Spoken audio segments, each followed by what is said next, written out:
ಯಾವ್ದಾದ್ರು ಆಗಲಿ ಇವತ್ತು ನಮ್ಮ ಅಧ್ಯಕ್ಷರಿಗೆ ಏನಂದ್ರೆ ಅವ್ರಿಗೂ ಆ ಪ್ರಜ್ಞೆಯಿಂದ ಪರಿಜ್ಞಾನ ಅವರು ಅದೇ ತರ ಆಗ್ತಾರೆ. ಇವತ್ತು ಯಾರು ಸರ್ ನೀವು ಭಾಷಣ ಮಾಡ್ತಾ ಇದ್ರಲ್ಲಿ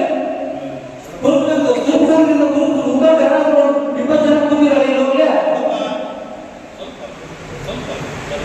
ಅಲ್ಲ. ಈಗ ನಾವು ಏನೇ ಆಗಲಿ ನಾವು ಮಾಡ್ಬೇಕಾದ್ರೆ ನಮ್ಮ ಸಮುದಾಯದ ಕಾರ್ಯಕ್ರಮ ಆಗಿದ್ದಾಗ ತಹಸೀಲ್ದಾರ್ ಅವರು ಒಬ್ಬ ಸಮುದಾಯದ ಅಧ್ಯಕ್ಷರ ಹೆಸರು ಆಗಲಿಲ್ಲ, ಒಬ್ಬ ಸಮುದಾಯದ ಮುಖಂಡ ವೇದಿಕೆಗಿಲ್ಲ ಅಂತಂದ್ರೆ ಏನಕ್ಕೆ ನಾವು ಈ ಕಾರ್ಯಕ್ರಮ ನಾವು ಮಾಡ್ಬೇಕು? ನಾವು ಮಾಡ್ಕೊಳ್ಳೋದಕ್ಕೆ ನಮ್ಗೇನು ಅಷ್ಟು ಸಾಮರ್ಥ್ಯ ಇಲ್ವಾ? ನಾವು ಮಾಡ್ಕೊಳ್ಳೋದಕ್ಕೆ ನಮಗೂ ಸಾಮರ್ಥ್ಯ ಇದೆ. ಆದ್ರೆ ನೀವು ಕಾರಣದಿಂದ ಗೌರವವಾಗಿ ಮಾಡ್ತಾ ಇರೋ ಶಾಸಕರು ಅವಾಗ ಹೇಳ್ತಾ ಇದ್ರು ಒಬ್ಬ ಯಾರೋ ಇಲಾಖೆ ಅಧಿಕಾರಿಗಳು ಅಂತಂದ್ರೆ ಏನಕ್ಕೆ ಅವ್ರಿಗೆ ರಜಾ ಕೊಟ್ಟಿದ್ರು?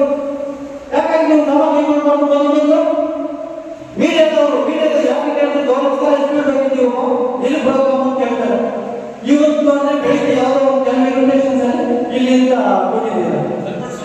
ಯಾವ ಪುರುಷಾರ್ಥ ನಿಮಗೆ ಯಾವ ಕಾರ್ಯಕ್ರಮದಲ್ಲಿ ಯಾವ್ದು ಕೇಳಬೇಕು ಇದಕ್ಕೆ ಯಾವುದೋ ಒಂದು ಕರ್ತವ್ಯ ಹೇಳ್ತಾರೆ ಇರ್ತೀರಾ, ಆದ್ರೆ ನೀವು ಮಾಡೋದು ಮಾತ್ರ ನಿಮ್ಮ ಪಾಲಿಗೆ ನೀವು ಮಾಡ್ತಾ ಇರ್ತೀರಾ.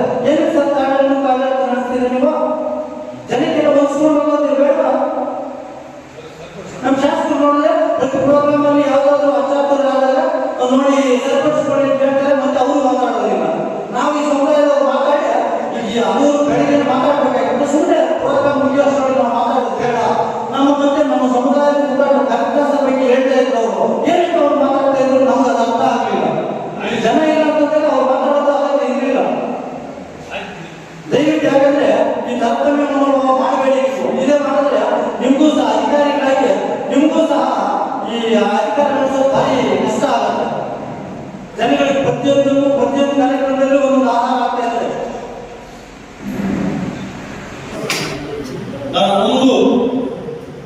ನನ್ನ ನೋವನ್ನು ವ್ಯಕ್ತಪಡಿಸೋದಕ್ಕೆ ಈ ಸಂದರ್ಭದಲ್ಲಿ ನಿಜ ಸರ್ಕಾರದವರು ಇವತ್ತು ಆರನೇ ಡಿಕ್ಲೇರ್ ಮಾಡಿದ್ದಾರೆ. ಅವತ್ತು ಅನೇಕ ವರ್ಷಗಳ ಹಿಂದೆ ಈ ಒಂದು ಸಮಾರಂಭವನ್ನು ಆಚರಣೆ ಮಾಡೋದಕ್ಕೋಸ್ಕರ, ಈ ಸಮಾರಂಭದಲ್ಲಿ ಪಾಲ್ಗೊಳ್ಳುವುದಕ್ಕೋಸ್ಕರ ಈ ಒಂದು ಆರನೇ ಡಿಕ್ಲೇರ್ ಮಾಡಿದ್ದಾರೆ. ಆದರೆ ಯಾತಕ್ಕೋಸ್ಕರ ಡಿಕ್ಲೇರ್ ಮಾಡ್ತಾರೆ? ಆನಂದವಾಗಿರ್ಬೇಕ. ನಮ್ಮ ತಾಲೂಕು ಅಧಿಕಾರಿಗಳು, ಅನೇಕ ಅಧಿಕಾರಿಗಳು ಇವತ್ತು ಇಲ್ಲಿ ಹಾಜರಿಲ್ಲ ಈ ಕಾರ್ಯಕ್ರಮಕ್ಕೆ. ಇದು ಬಹಳ ಶ್ರೇಷ್ಠವಾದ ಕಾರ್ಯಕ್ರಮ, ಒಳ್ಳೆಯ ಕಾರ್ಯಕ್ರಮ, ಅರ್ಥಪೂರ್ಣವಾದ ಒಂದು ಕಾರ್ಯಕ್ರಮ. ಇಂಥ ಒಂದು ಕಾರ್ಯಕ್ರಮದಲ್ಲಿ ಇವತ್ತು ಅನೇಕ ನಮ್ಮ ತಾಲೂಕು ಮತ್ತು ತಹಸೀಲ್ದಾರ್ಗೆ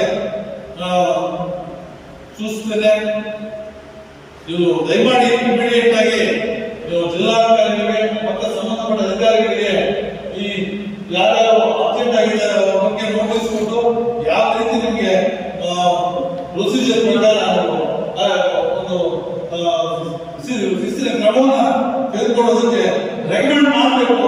ಅದಕ್ಕೆ ನಾವು ಕೂಡ ಧ್ವನಿಗೂಡಿಸ್ತೇನೆ ಅಂತ ಹೇಳಿ ಈ ಸಂದರ್ಭದಲ್ಲಿ ಹೇಳೋದಕ್ಕೆ ಹೇಳ್ತೀವಿ. ಕಡ್ಡಾಯವಾಗಿ ಬರಬೇಕು. ಇವತ್ತು ಫಾರೆಸ್ಟ್ ಬಂದಿಲ್ಲ, ಒಬ್ಬ ಇಂಜಿನಿಯರ್ ಬಂದಿಲ್ಲ, ಎಕ್ಸೈಸ್ ಡಿಪಾರ್ಟ್ಮೆಂಟ್ ಬಂದಿಲ್ಲ, ಪೊಲೀಸ್ ಡಿಪಾರ್ಟ್ಮೆಂಟ್ ಅವರು ಬಂದಿಲ್ಲ. ಎಷ್ಟು ನೋವು! ಇದೊಂದು ಶ್ರೇಷ್ಠವಾದ ಕಾರ್ಯಕ್ರಮಕ್ಕೆ ಅದೇ ಯಾಕೆ ನಾವು ಬಿಟ್ಟು ಹೋಗ್ಲಿ ಇಂಥ ಅಧಿಕಾರಿಗಳು ಇಷ್ಟ ಇರ್ತಿದ್ದಾರೆ. ಇನ್ನು ಮೇಲೆ ಯಾವ ಪ್ರತಿಯೊಂದು ಕಾರ್ಯಕ್ರಮವನ್ನು ಕಡ್ಡಾಯವಾಗಿ ಹಾಜರಾಗಬೇಕು ಅಂತ ನಾನು ಸೂಚನೆಯನ್ನ ಈ ಸಂದರ್ಭದಲ್ಲಿ ಹೇಳ್ತೀನಿ. ಯಾಕಂದ್ರೆ ಇವತ್ತು ಸ್ವಲ್ಪ ಸಮಸ್ಯೆಗಳಾಗಿದೆ. ಇವತ್ತು ನಮ್ಮ ವೇಮಣ್ಣವರು ಬೇಜಾರಾಗಿದೆ, ಈ ಸಮುದಾಯದ ಮುಖಂಡರಿಗೂ ಬೇಜಾರಾಗಿದೆ. ಯಾಕಂದ್ರೆ ಅಲ್ಲಿ ಸ್ವಲ್ಪ ಕನ್ಫ್ಯೂಷನ್ ಆಗಿದೆ. ನಾವು ಕಾರ್ಯಕ್ರಮ ಫಸ್ಟ್ ಬಿಡಿಸೋದು ಸ್ಟಾರ್ಟ್ ಮಾಡಬೇಕು ಅಂತ ಕೆಲವರು, ಮತ್ತೆ ಕಾರ್ಯಕ್ರಮ ಮುಗಿದ ಮೇಲೆ ಕ್ವಶನ್ ಮಾಡೋಣ ಅಂತ ಹೀಗೆ ಸ್ವಲ್ಪ ಅಡಚಣೆಗಳಾಗಿದೆ, ಕನ್ಫ್ಯೂಷನ್. ಅದರಿಂದ ಇನ್ನು ಮುಂದೆ ಅದಾಗದಂಗೆ ನಾವೆಲ್ಲ ವ್ಯವಸ್ಥಿತವಾಗಿ ನಾವು ಕೂತ್ಕೊಂಡು ಮಾತಾಡಬೇಕು, ನಾವು ಯೋಚನೆ ಮಾಡಿ ಮುಂದೆ ಕಾರ್ಯಕ್ರಮ ಮಾಡೋಣ ಅಂತ ನನ್ನ ಸಂದರ್ಭದಲ್ಲಿ ಕ್ಷಮೆಯನ್ನ ಯಾಚನೆ